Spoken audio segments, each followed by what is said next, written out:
warahmatullahi wabarakatuh. Salam sejahtera bagi kita semua. Perkenalkan, kami dari kelompok 8 yang berjumlahkan 4 orang. Di sini kami akan membahas tentang pertemuan 15 dan 16, yaitu mengenai indeks angka dan probabilitas. Sebelum memasuki ke materi, izinkan terlebih dahulu kami memperkenalkan diri.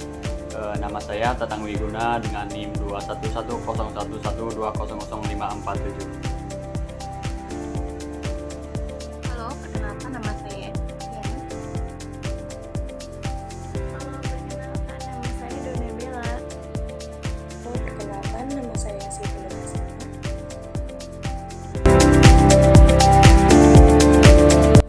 Pada slide pertama ini, saya akan menjelaskan tentang apa itu probabilitas. Probabilitas seringkali disebut dengan istilah peluang, yaitu cara untuk mengungkapkan pengetahuan maupun suatu kepercayaan di mana suatu kejadian pasti terjadi atau telah terjadi. Probabilitas suatu kejadian merupakan angka di mana menunjukkan kemungkinan yang akan terjadi dalam suatu kejadian. Nilai dari probabilitas yaitu 0 dan 1 dalam persentase. Nilai probabilitas 1 artinya itu suatu kejadian yang telah terjadi atau akan terjadi. Contohnya itu matahari yang terbit dari timur. Sedangkan nilai probabilitas nilai 0 artinya kejadian yang tidak akan terjadi atau tidak mungkin terjadi. Contohnya itu kambing yang melahirkan sapi. Di slide kedua ini adalah contohnya. Yang pertama itu peristiwa pelemparan mata uang logam. Mata uang logam mempunyai dua sisi, yaitu sisi gambar dan sisi angka. Apabila logam tersebut dilempar, maka probabilitas yang muncul dalam sisi gambar adalah sebagai berikut. P dalam kurung gambar atau P dalam kurung G sama dengan setengah, 0,5 atau 50%, sedangkan apabila yang munculnya sisi angka akan menjadi seperti P dalam kurung angka atau P dalam kurung A sama dengan setengah atau 0,5 atau 50%. Contoh kedua itu contoh peristiwa pelemparan dadu. Bentuk dadu itu adalah kubus yang mempunyai 6 sisi. Masing-masing sisi tersebut mempunyai nilai yang berbeda, antara lain nilai 1, nilai 2, nilai 3, nilai 4, nilai 5, dan nilai 6.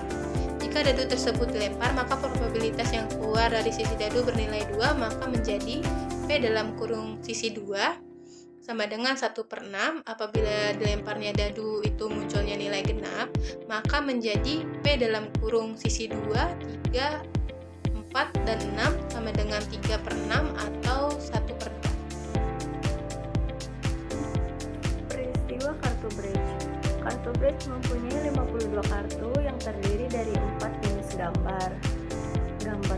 Ada gambar jantung, gambar diamond, gambar sekop, dan gambar cengkeh. Pada tiap jenis gambar kartu mempunyai 13. Masing-masing nomor as 2 sampai 9. Ada jack, queen, dan kartu king. Jika kartu tersebut dikocok, maka probabilitas yang muncul jika terpilih kartu as adalah P probabilitas as sama dengan 4/52. 4 di sini dari 4 jenis gambar yang terdapat di kartu bridge tersebut. 52 sebanyak kartu yang ada di dalam kartu bridge sama dengan 1/13. 1 itu hasil dari kartu yang terpilih adalah kartu as. 13 sebanyak percobaan 13. Hasilnya adalah 1/4.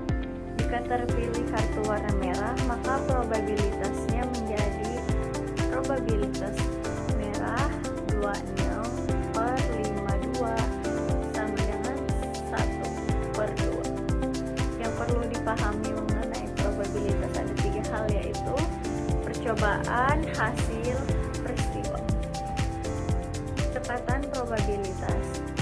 Pendekatan klasik rumusnya adalah probabilitas suatu peristiwa sama dengan jumlah kemungkinan hasil atau peristiwa dibagi jumlah total kemungkinan hasil.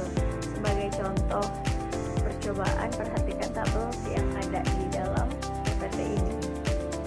Percobaan pelemparan uang, hasil 1 muncul sisi gambar sebanyak 2 kali, kedua muncul sisi angka sebanyak 2 kali, probabilitasnya sama 0,5. perdagangan saham. 1 menjual saham, 2 membeli saham. Hasil dari probabilitasnya sama, 0,5. Perubahan harga, inflasi dan deflasi.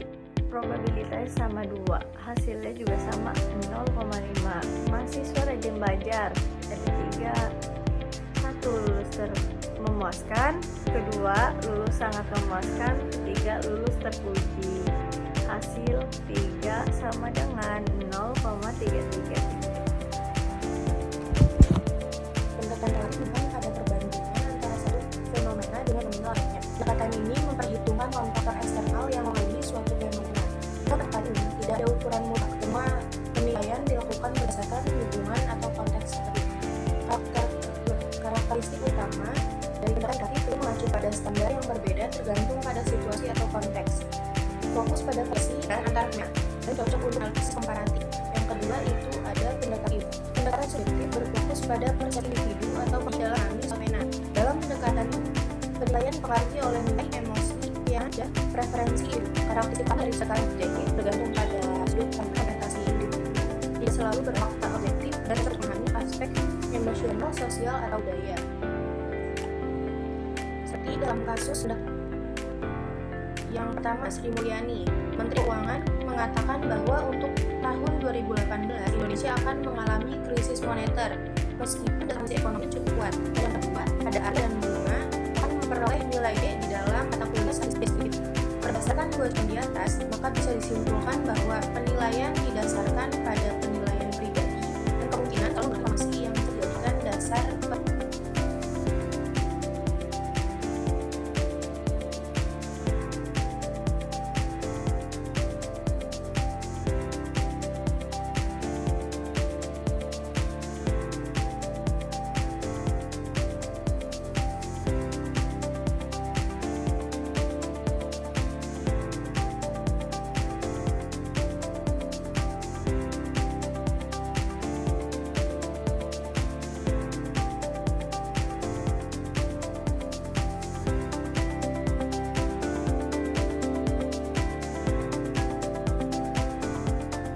Yang selanjutnya yaitu ruang sampel. Yang pertama, pelemparan mata uang logam. Jika uang logam dilemparkan, maka kemungkinan yang akan muncul itu ada dua. Yang pertama ada sisi angka dan sisi gambar. Dapat disimpulkan di sini ada dua ruang sampel. Yang pertama adalah sisi gambar dan sisi angka. Yang kedua yaitu jika dua uang logam dilempar secara bersamaan, maka yang akan muncul ada 4 kemungkinan. Yang pertama adalah gambar dan gambar, angka dan angka, gambar dan angka, dan yang terakhir itu adalah angka dan gambar. Dapat disimpulkan bahwa keempat probabilitas yang tadi itu adalah bagian dari ruang sampel.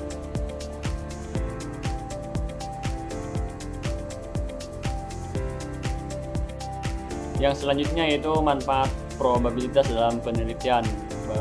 Probabilitas mempunyai manfaat dan kegunaan dalam lingkungan sehari-hari, di mana akan membantu dalam mengambil keputusan dan meramalkan kejadian-kejadian atau peristiwa yang akan terjadi. Probabilitas sendiri sangat membantu dalam penelitian. Adapun manfaat-manfaat lainnya adalah sebagai berikut. Yang pertama yaitu probabilitas akan membantu penelitian dalam mengambil keputusan yang lebih tepat.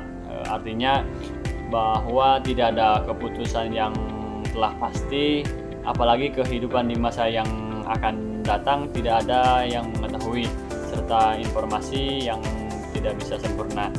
Yang kedua yaitu probabilitas menjadi sangat tepat dalam menarik kemungkinan yang berdasarkan pada hipotesis terkait dengan karakteristik populasinya. Yang selanjutnya itu probabilitas mampu memperkirakan hipotesis atau dugaan sementara terkait dengan karakteristik populasi dalam situasi dan kemungkinan untuk menarik kesimpulan. Dan yang terakhir yaitu Probabilitas digunakan untuk mengukur derajat ketidakpastian dalam penggunaan sampel dari hasil penelitian berdasarkan populasinya.